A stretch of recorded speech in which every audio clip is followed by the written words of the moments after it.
led us to this moment. This could be considered breaking point. For more on this, we're going to bring in Executive Vice Chairman of the Conference of Presidents of Major American Jewish Organizations, Malcolm Hoenlein, and CEO and Jerusalem Bureau Chief of Jewish Syndicate News, Alex Traiman. Gentlemen, thank you so much for joining us. I want to talk about how we got here. The relations between Iran and Israel over time, since the Iranian Revolution, is really when this all started to go downhill. But there was 4 phases of developments between these relations here. Alex, I'll come to you first. Can you, what, in your opinion, or what you know, tell us about the breakdown of these relationships? Well, you know, this really started with the Islamic Republic coming in and taking over Iran in 1979. Prior to that, Israel had an embassy, had diplomatic relations with Iran. Israel doesn't consider the Iranian people to be an enemy. However, the Shiite clerics that run Iran, have looked at the regional domination as an ideology, and to do that, they've set up terror proxies all around Israel. They've been pursuing nuclear weapons. They've been calling for death to Israel and death to America.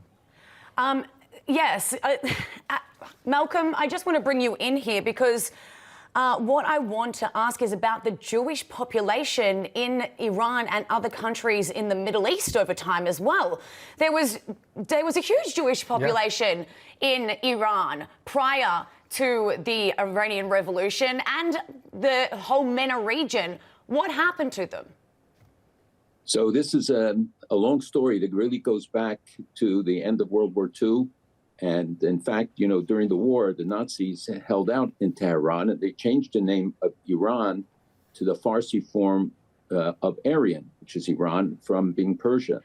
So there is a longer history here, but it is true that after the war, there was a close relationship that was established. A Jewish community more or less flourished in Iran. There were 1 million Jews in MENA, in the Middle East and North Africa, and there was a systemic process of getting the Jews to leave, to force them out. In some cases, like the Parhud in Iraq, where Jews were killed, it was a process that accelerated in 1948 with the establishment of the State of Israel, and Jews' property was taken away. There was their rights were denied, eventually trying to force them out penniless. Communities that had lived for 1,000 years in these countries left behind great wealth.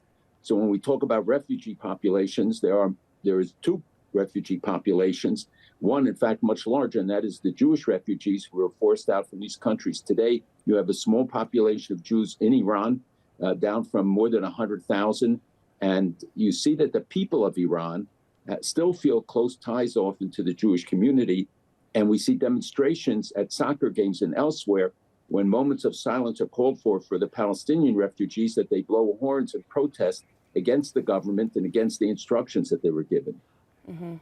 Yeah, Alex, let me ask you, do you think it is possible, where we are right now in this moment, to ever normalize relations between Iran and Israel? I mean, I think that the Trump administration took a very different approach. Instead of trying to work with Iran, they figured, why don't we work with everyone else and just isolate Iran? Because countries like Saudi Arabia and the United Arab Emirates, and they seem to be more reasonable and willing to go to the table.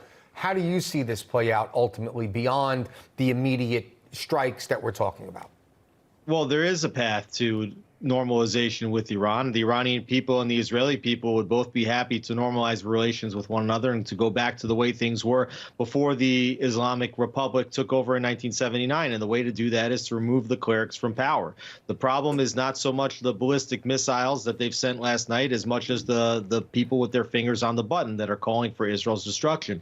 You take them out, you can have a peaceful resolution to this conflict. If you don't take them out, if you leave them in power, there's no doubt, looking at Iran's belligerence in the region and funding of all these terror proxies and attacks by a proxy and now attacks directly, that you are going to lead directly into a major, major war between Israel and Iran if you don't put pressure to get this regime out of power. Got it. We only have 30 seconds left, but Malcolm, I'm really interested in your opinion here.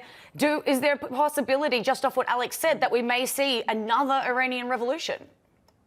I believe so. 80 to 90% of the people reject this government. They've demonstrated, they put their lives on the line to do it. The problem is it did not resonate with the West. We did not stand with them sufficiently. We haven't shown them the support we should. And I believe ultimately Iran will become Israel's best friend in the region. The people of Iran want it. We know it from the statistics and studies and polls that have been done in the country. Despite the radical regime, the people are there. And I hope that the West will wake up now and stand with the people against this regime. We can bring it down. The economy isn't collapsed. The country is ready for it. We just have to have the courage to do it. Certainly. Oh, wow. Certainly. Malcolm Hoenlein and Alex Traiman, thank you so much for joining us. And Malcolm, I hope that you are correct. Yes, we both do. Thank you for providing us with this information. Thank you, gentlemen.